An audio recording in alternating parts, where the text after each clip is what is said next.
Student मैं प्रमोद कुमार शर्मा, प्रवक्ता गणित, लाला जगदीश प्रसाद सरस्वती विद्या मंदिर, inter college, Jansath road, Muzaffarnagar.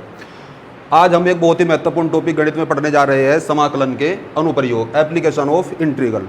इससे पहले आपने इंटीग्रल का चैप्टर पढ़ लिया है अच्छी तरह से। अब बात यह है कि इस इंटीग्रल का उपयोग आप कहाँ करेंगे। आपने अनेक आकृतियाँ देखी होंगी, जैसे कि आपने area of triangle, area of rectangle, area of trapezium, area of square, सब के आपके फॉर्मूले थे उन्हें निकालने के लिए उनका एरिया। लेकिन अगर आपके सामने कुछ इस तरह की आकृतियाँ आ जाए या कुछ इस तरह की आकृतियाँ आपके आ जाए और आपसे इनका एरिया पूछा जाए, तो शायद ये कोई भी आकृति नहीं है, इसमें कोई भी डायरेक्ट फॉर्मूला आपका अप्लाई नहीं होगा। तो इस तरह की आकृतियों का एरिया ज्ञात करने के लिए हम एप्लीकेशन ऑफ इंटीग्रल पढ़ेंगे और इसकी सहायता से कैसे एरिया निकालते हैं आकृति का, उसके बारे में जानेंगे। Actually area of application of integral के क्वेश्चनों को हल करने के लिए हमारे 5 स्टेप है, हम 5 स्टेप फॉलो करेंगे। सबसे पहले हम उन 5 स्टेप को यहाँ लिखेंगे, उसके बाद बारी बारी से उन 5 स्टेप पर हम डिटेल में जानेंगे कि 5 स्टेप हमारे क्या है। सबसे पहला हमारा वी फॉलो ओनली 5 स्टेप्स। हमारे 5 स्टेप है। सबसे पहले आपका होगा ड्रॉ ए कर्व। सबसे पहले जो महत्वपूर्ण बात है इन क्वेश्चनों में, सबसे पहले आपको एक कर्व ड्रा करना होगा। उसके बाद दूसरी बात क्या होगी, शेड द रिक्वायर्ड एरिया।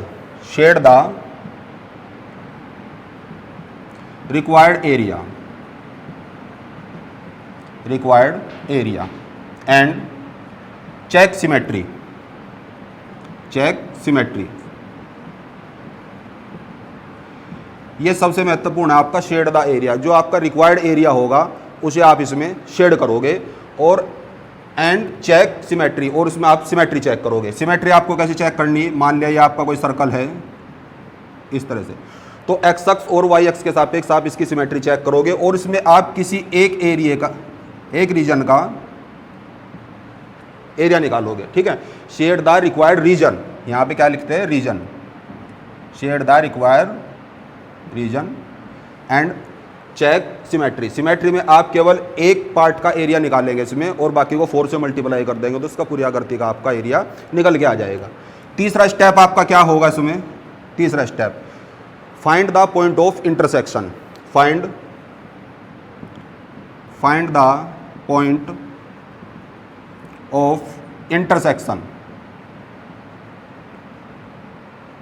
ठीक है, मान लिया कोई भी कर्व है आपका ये इस तरह से, या 2 कर्व है आपके, ये लाइन से इंटरसेक्ट कर दी, तो आपको क्या काम करना है, तीसरे step find the point of intersection. 2 curve एक दूसरे को कहाँ इंटरसेक्ट कर रहे हैं, कर्व दिए है 2, तो कर्व के दोनों इक्वेशन को हल करके आप इंटरसेक्शन पॉइंट निकाल लेंगे। या किसी कर्व को कोई लाइन अगर इंटरसेक्ट कर रही है, जैसे इसको यहाँ पे इंटरसेक्ट कर रही है, तो आप इसका इंटरसेक्शन पॉइंट निकाल लेंगे। इसकी आवश्यकता क्या है, टू फाइंड द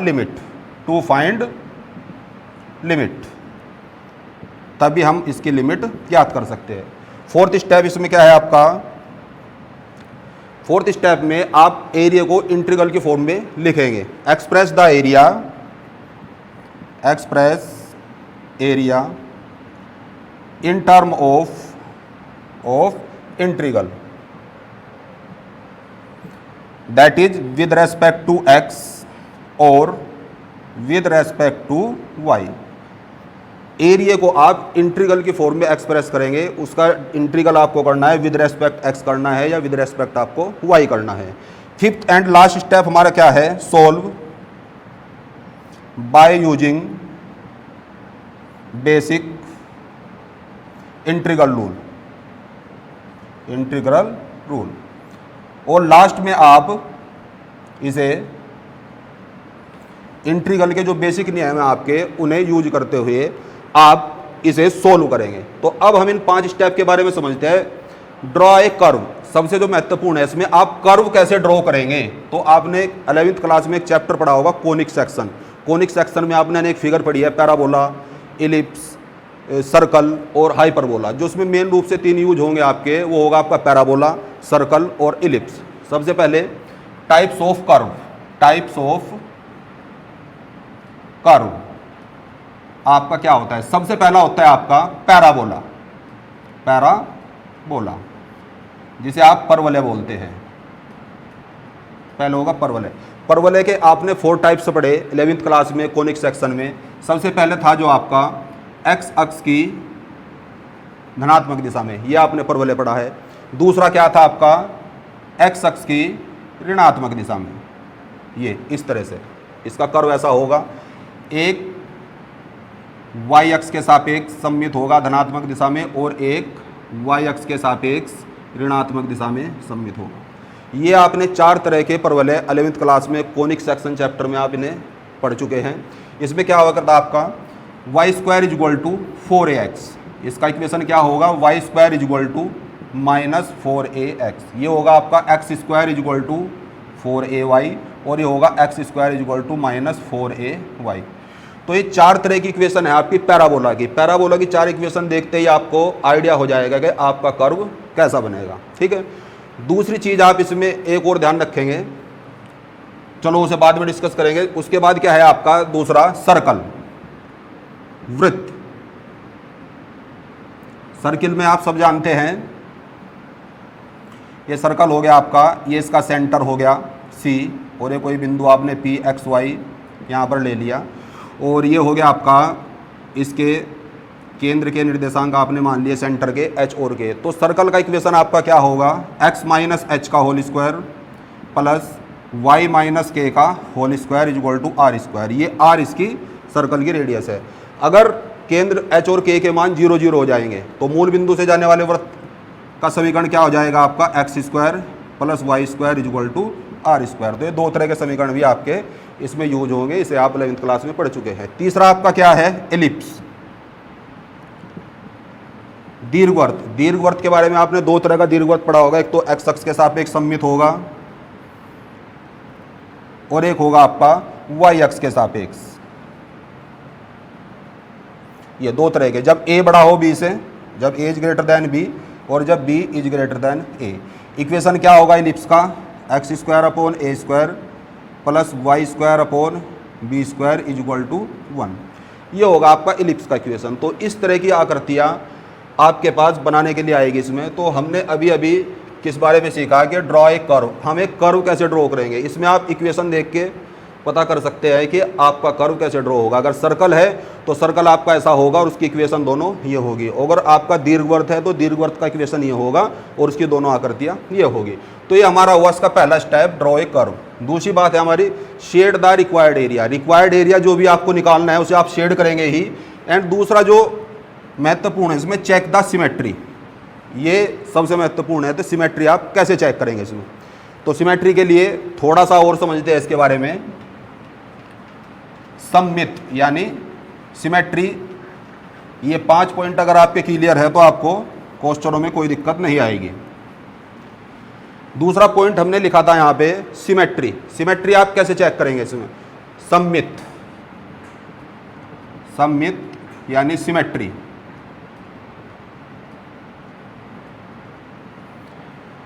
देखो अगर वक्र के समीकरण में y की घात सम है, y की घात इवन है, अर्थात आप ऐसे कह सकते हैं कि कोई वक्र का समीकरण दिया उसमें y के स्थान पर माइनस वाई रखने पर वक्र का समीकरण अपरिवर्तित रहे, तो जो इस प्रकार का वक्र होगा वो x अक्ष के सापेक्ष सममित होगा। कैसे, जैसे मान लिया हमारा इक्वेशन दी y square is equal to x, ठीक है।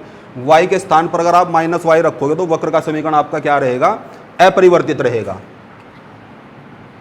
इस प्रकार का जो वक्र होगा वो x अक्ष के सापेक्ष सममित होगा। इस प्रकार का वक्र आपका क्या होगा, x अक्ष के सापेक्ष सममित होगा। अगर वक्र पर कोई बिंदु x y है तो माइनस x व माइनस वाई भी उस वक्र पर स्थित होगा। ये दोनों क्या होंगे, आपस में सममित होंगे। इसी प्रकार यदि वक्र के समीकरण में x के स्थान पर माइनस x रखने पर वक्र का समीकरण अपरिवर्तित रहे तो जो हमारा वक्र होगा वो y अक्ष के सापेक्ष सममित होगा। कैसे होगा, देखो दूसरा हमने ले लिया x square is equal to y. अब आप इस वक्र में x की जगह माइनस एक्स रखोगे तो वक्र का समीकरण आपका क्या होगा, अपरिवर्तित रहेगा। तो इस प्रकार का वक्र क्या होगा आपका, y अक्ष के सापेक्ष सममित होगा। इस तरह से अगर वक्र पर स्थित कोई बिंदु x व y है तो माइनस एक्स व y भी वक्र पर स्थित होगा, ठीक है। तीसरी प्रकार की सिमेट्री आप क्या पढ़ोगे, यदि किसी वक्र के समीकरण में x के स्थान पर y और y के स्थान पर x रखने पर वक्र का समीकरण अपरिवर्तित रहे।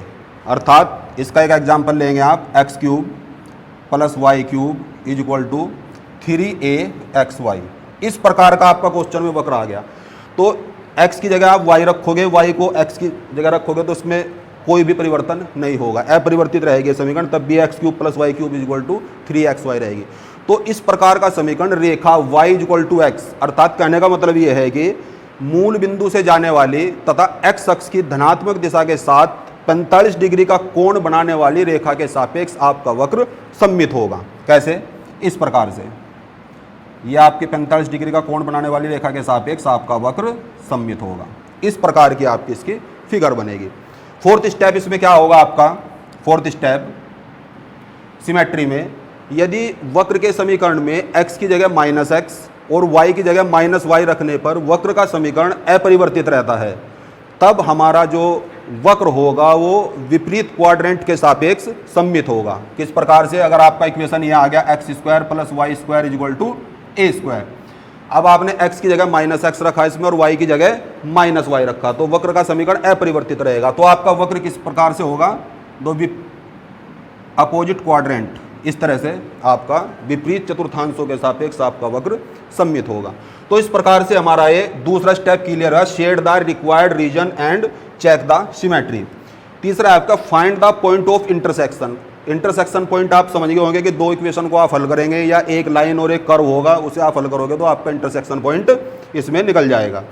Express area in term of integral. Area को इंट्रीगल की फॉर्म में आप कैसे एक्सप्रेस करेंगे?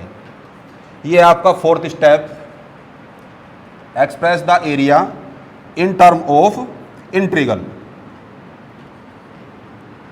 देखो इसके लिए मान लिया आपका कोई भी एक ग्राफ लेंगे y is equal to f x, इस तरह से आपने कोई भी एक ग्राफ ले लिया y is equal to f x, ये आपका कोई कर्व है, ठीक है। इस पर दो लाइनें हमने बनाई, x is equal to a है ये, और ये है आपकी x is equal to b. इस रीजन का आपको एरिया ज्ञात करना है, इस रीजन का आपको एरिया ज्ञात करना है, ए बी सी डी। ये हम fourth step, express the area in term of integral. Area को इंट्रीगल की फॉर्म में आप कैसे एक्सप्रेस करेंगे, और उसका इंट्रीगल आप एक्स के सापेक्ष करेंगे या वाई के सापेक्ष करेंगे, ठीक है। ये हमारा स्टेप हो गया। तो सबसे पहले इसमें क्या होगा? Area, area A B C D, area A B C D. A is equal to कितना हो जाएगा? इंट्रीगल, लिमिट होगी आपकी ए से बी, ठीक है, और ये कितना हो जाएगा? Y d x. ये आपका एरिया हो गया। अगर ये कर्व एक्स अक्ष के नीचे बिलो एक्स एक्सिस होगा तो तब एरिया आपका क्या होगा? Below x axis, below x x area. Area क्या होगा? ए इज इक्वल टू आपका हो जाएगा इंटीग्रल ए से बी और माइनस का वाई इंटू डी एक्स। ये आपका एरिया होगा। दूसरा आपका क्या होगा? इस प्रकार से अगर आपका कर्व इस तरह से है, ये एरिया आपको ये निकालना है, ये आपको एरिया निकालना है। तो x y is equal to c से d, y is equal to d, और x is equal to f y, ये हमारा कोई कर्व होगा। तो इसका एरिया आप कैसे निकालेंगे? एरिया हो गया आपका, area A is equal to integral, limit हो जाएगी सी से डी, तो ये हो जाएगा आपका एक्स डी वाई, ठीक है। और वाई एक्स के लेफ्ट साइड में जब आप एरिया निकालोगे तो बस यहाँ पे माइनस का चिन्ह आ जाएगा। इसके बाईं ओर जब आप निकालेंगे तो एरिया क्या हो जाएगा आपका? लिमिट सी से डी माइनस का एक्स और डी वाई। तो ये चार महत्वपूर्ण फॉर्मूले हैं आपके, जिन्हें आप यूज करके एरिया निकाल लेंगे। ये था आपका फोर्थ पॉइंट, ठीक है।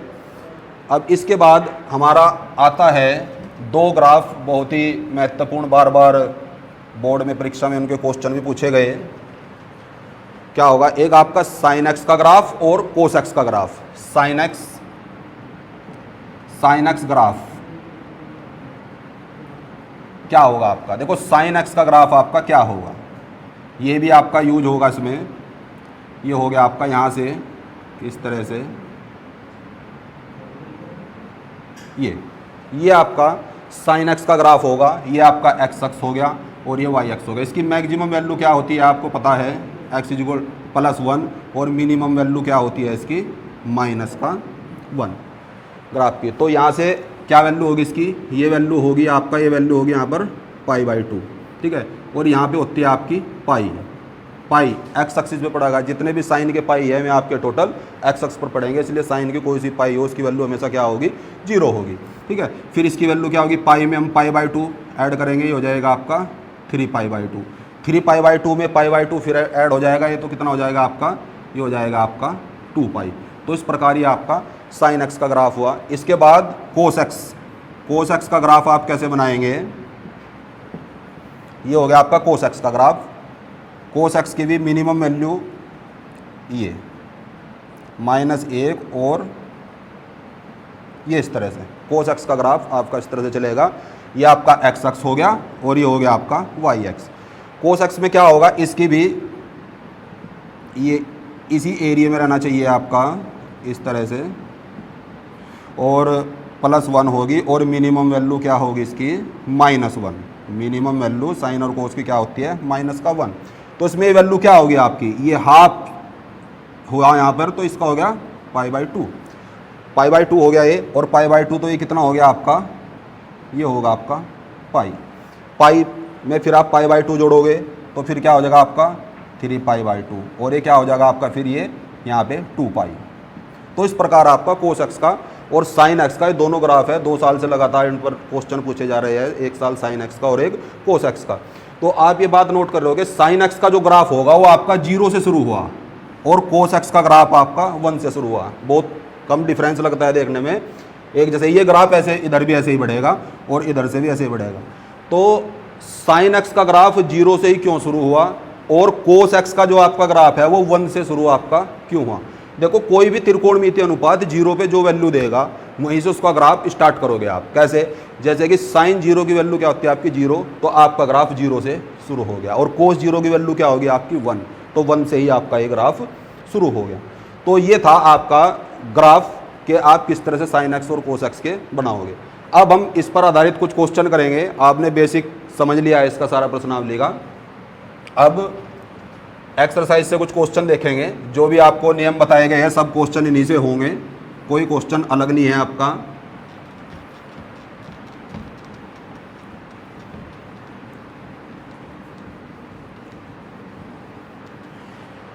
देखो पहला क्वेश्चन आपकी बुक में दिया है एक्सरसाइज 8.1, वक्र y² = x।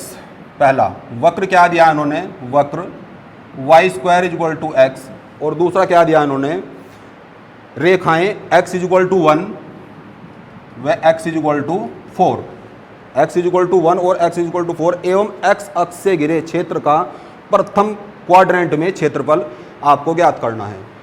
आपको ध्यान होगा सिमेट्री में आपको अभी नियम बताया था, अगर वक्र के समीकरण में y की जगह -y रखने पर वक्र का समीकरण आपका अपरिवर्तित रहता है, तो वक्र हमारा x अक्ष के सापेक्ष सममित होगा। तो वक्र आप इसका बनाएंगे इस प्रकार से, x अक्ष के सापेक्ष सममित होगा। ये हो गया आपका इसका वक्र, क्योंकि y की जगह -y रखने पर वक्र का समीकरण आपका अपरिवर्तित है, ठीक है। अब इसमें 2 लाइनें दी इन्होंने, x = 1 और x = 4। तो x = 1 लगभग हमारी ये होगी x = 1, और ये होगी आपकी x = 4, x = 4। तो आपको फर्स्ट क्वाड्रेंट में जो आपका रीजन है, फर्स्ट क्वाड्रेंट का जो रीजन है जो वक्र और x अक्ष के और इन 2 लाइनों के द्वारा घिरा है, उसका आपको एरिया ज्ञात करना है। कौन सा है वो रीजन, देखो ये आपका दूसरा स्टेप यूज हुआ, shade the required region and check the symmetry. यहाँ सिमेट्री की आवश्यकता नहीं पड़ रही है आपको, इसने पूछा केवल फर्स्ट क्वाड्रेंट में, जो फर्स्ट क्वाड्रेंट में आपका शेड एरिया है इसका आपको एरिया ज्ञात करना है। इसे आप नाम दे सकते हैं A B C D, ठीक है। तो इसका एरिया आपको ज्ञात करना है। इसका एरिया आप कैसे ज्ञात करेंगे, ये वाला ABCD आपको एरिया ज्ञात करना है। तो एरिया में आप सिंपल सा अगला स्टेप क्या था, express the area in form of integral. अब आप एरिया को इंटीग्रल की फॉर्म में एक्सप्रेस करेंगे। आपको फॉर्मूला बताया गया था अभी, तो एरिया क्या हो जाएगा, एरिया ABCD = इंटीग्रल लिमिट आपकी क्या हो जाएगी 1 to 4। लिमिट क्या दी इन्होंने आपकी, लिमिट दी उन्होंने 1 to 4। अब यहाँ पे क्या आएगा, देखो जब आप यहाँ से y की वैल्यू निकाल लेंगे तो क्या आएगी, वो निकल के y is equal to root x. तो कितना आ गया ये रूट एक्स, और ये हो गया आपका dx। तो लिमिट आपको, क्योंकि यहाँ x अक्ष की लिमिट दी है इन्होंने, लिमिट क्या दी x अक्ष, तो x के सापेक्ष ही आप इंटीग्रल करोगे। अभी आपको एक कर्व भी बताया गया था ऐसे, देखो ये बिल्कुल उसी से मिलता जुलता है। अगर ऐसे होगा आपका तो आपको एरिया निकालना है, तो आपको फॉर्मूला लिखवाया गया था यहाँ पे y dx। तो इस प्रकार से आप इसका एरिया निकालेंगे। अब आपका लास्ट स्टेप क्या था इसमें, solve by using the basic integration. अब आपको ये सोल्व करना है और आपका इसका एरिया आ जाएगा निकल के। सोल्व कैसे करोगे आप इसे, देखो इसका इंटीग्रल करेंगे आप, x की पावर कितना है ये, एक बार और लिख लो से 1 to 4, area is equal to 1 to 4 x की पावर 1/2 और dx। इसका आपको इंटीग्रल करना है। तो इंटीग्रल हो जाएगा इसका कितना हो जाएगा, x की पावर 1/2 प्लस 1, और ये हो जाएगा 1/2 प्लस 1, ये हो गया 1 to 4। ये आपको लिमिट रखेंगे इसमें, कितना आ जाएगा ये, इतना आ जाएगा 3/2, तो 2/3 तो बाहर ले लेंगे आप, तो कितना आ जाएगा x की पावर 3/2। लिमिट है आपकी 1 to 4, ये आपकी लिमिट होगी। लिमिट में आप पढ़ चुके हैं इंटीग्रल में upper limit minus lower limit, आप इसकी जगह रखोगे 2/3, ये आ जाएगा 4 की पावर कितना आ जाएगा 3/2 और माइनस 1 की power 3/2, upper limit minus lower limit. अब इसे थोड़ा सा सोल्व करेंगे तो एरिया आपका 2/3 ये आ जाएगा। तो 2 की पावर 2, 2 से 2 कैंसिल हो जाएगा, कितना आ जाएगा ये 8 माइनस 1, तो कितना आ जाएगा ये 2/3 इंटू 7 इज इक्वल टू 14/3 वर्ग इकाई। क्षेत्रफल की इकाई लिखेंगे आप, ये आ जाएगा आपका वर्ग इकाई। तो इस प्रकार वक्र y square is equal to x और x इज इक्वल टू 1 और x इज इक्वल टू 4 एवं x अक्ष द्वारा घिरे भाग का क्षेत्रफल और क्या ध्यान है, फर्स्ट क्वाड्रेंट में जो होगा वो आपने निकाला। तो इसका आंसर आपका क्या आ गया 14/3 वर्ग इकाई। एक दो क्वेश्चन और लेते हैं इसका।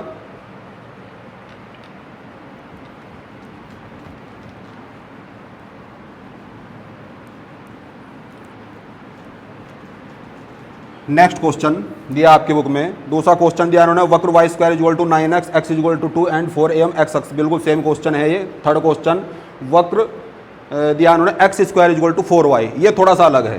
क्वेश्चन नंबर थर्ड वक्र x square is equal to 4y, उसमें था आपका y की घात सम थी और इसमें क्या है आपकी x की घात सम है। तो उसमें आपको क्या बताया था, अगर वक्र के समीकरण में x की जगह -x रखने पर वक्र का समीकरण अपरिवर्तित रहे तो वक्र हमारा y अक्ष के सापेक्ष सममित होगा। अगर आप परवलय भूल भी गए तो ये दो स्टेप याद रखेंगे तो आपका वक्र कभी गलत नहीं होगा।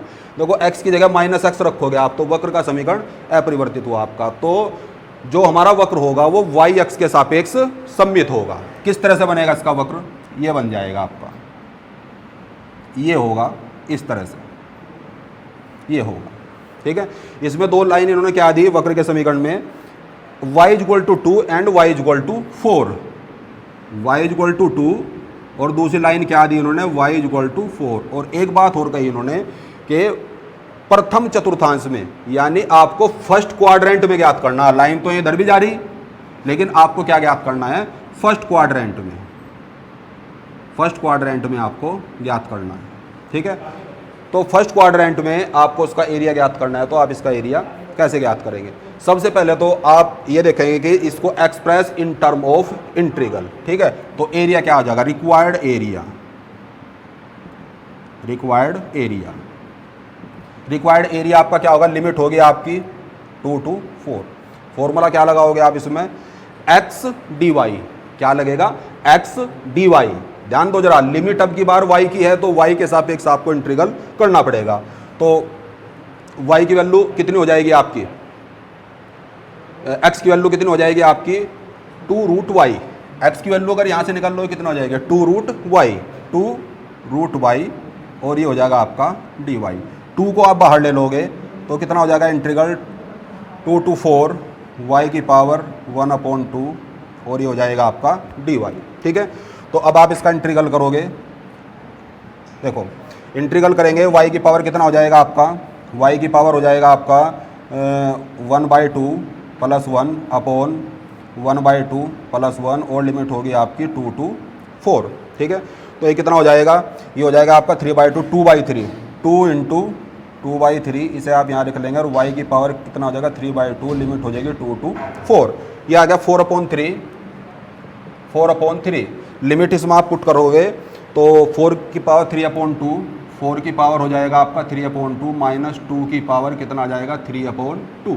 जब आप इसे सोल्व करोगे 2 की पावर 2 से 2 कैंसिल हो जाएगा तो कितना आ जाएगा आपका यहाँ से 8। 4/3 ये आ गया 8 माइनस, इसे क्या लिख सकते हैं 2√2 वर्ग इकाई। ये हो गया आपका वर्ग इकाई। तो ये हुआ आपका इसका रिक्वायर्ड एरिया 4/3 8 माइनस 2√3 तो वर्ग इकाई इसका क्षेत्रफल आपका निकल के आ गया। उसके बाद नेक्स्ट क्वेश्चन, एक क्वेश्चन और देखेंगे बस इसका। ये क्वेश्चन भी आपका, अभी आपको साइन एक्स और कोस एक्स के ग्राफ बताए गए थे, साइन एक्स कोस एक्स का भी एक क्वेश्चन दिया आपकी बुक में। देखो x = 0 एवं x = 2π, ये दिया उन्होंने x = 0 दिया और x = दिया आपका 2π, और वक्र आपका क्या दिया y = cos x।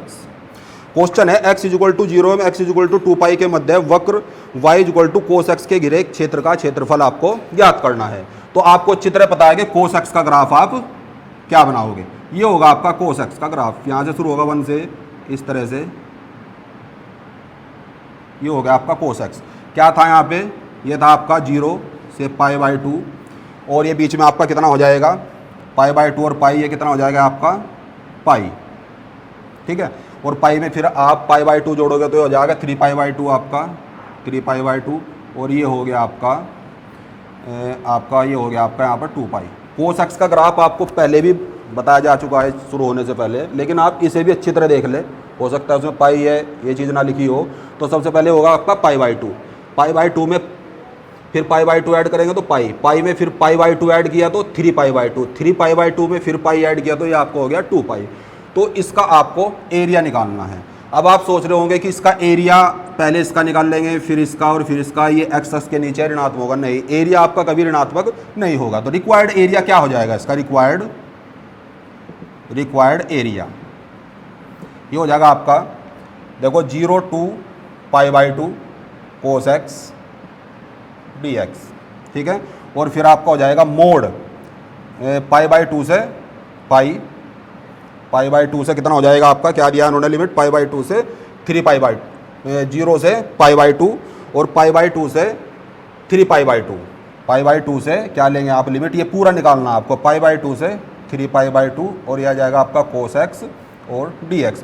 तीसरा इन्होंने क्या दिया था 2π तक दिया इन्होंने इसमें आपका 3π/2 से पाई, ये आ जाएगा 3π/2 से 2π, और ये हो जाएगा आपका cos x और ये आ जाएगा आपका dx। तो ये आपका रिक्वायर्ड एरिया हो जाएगा। cos x का आप इंटीग्रल करोगे sin x, इसका भी आप करोगे sin x। तो इसमें आपने क्या देखा कि इसमें हमने मोड लगाया, जो भी नीचे का एरिया x अक्ष के नीचे होगा वो एरिया आपका ऋणात्मक नहीं होगा, वो मॉडुलस से आपका प्लस ही आएगा निकल के।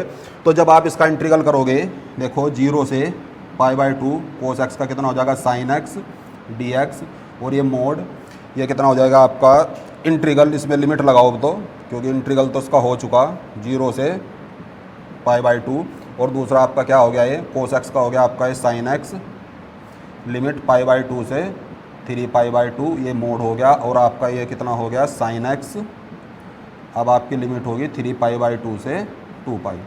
तो आप इसमें upper limit minus lower limit रखोगे, π/2 1 वैल्यू आ जाएगी, 1 आएगी और 2 निकल के आएगी, तो एरिया आपका क्या निकल के आ गया इसमें 1 2 1, तो कितना आएगा 4 वर्ग इकाई इसका एरिया निकल के आ जाएगा। इसी प्रकार आप साइन एक्स के क्वेश्चन में निकाल सकते हैं। तो आज आपने सीखा कि एप्लीकेशन ऑफ इंटीग्रल हम कैसे निकालते हैं। इसी तरह से आप अनेक क्वेश्चन अपने एक्सरसाइज से इसकी प्रैक्टिस करें। धन्यवाद।